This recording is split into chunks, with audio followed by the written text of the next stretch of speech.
দেখতে দেখতে সমস্ত পুজো শেষ করে চলে এলো কালী পুজো। তো আমাদের এখানে একটা বিশাল বড় ক্লাব প্লাস জিম, সেটা হচ্ছে সন্তান বাহিনী ক্লাব। তো সন্তান বাহিনী ক্লাবের পুজো এটা। রাস্তাটা তো ভীষণ সুন্দরভাবে লাইটিং দিয়ে সাজিয়েছে, আর ওদের প্যান্ডেলটাও অসাধারণ করেছে। তো আজকে অনেক বিশিষ্ট ব্যক্তিরা আসার কথা ছিল উদ্বোধনের জন্য। দেখো, তো আমি আমার বান্ধবীর সঙ্গে গিয়েছিলাম একটু দরকারি পুজোর জিনিসপত্র কেনাকাটা করতে। তো দেখলাম যে প্যান্ডেল তো ওপেন হয়ে গেছে।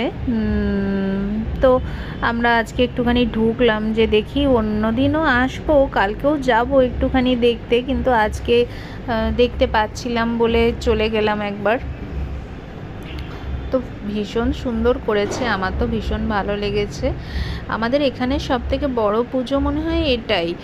আর কালী পুজো তো চারিদিকে হয়, আমার বাড়ির সামনেই একটা ছোট করে কালী পুজো হয়, বছর তিনেক হচ্ছে, ওটা আমাদের পাড়ার পুজো।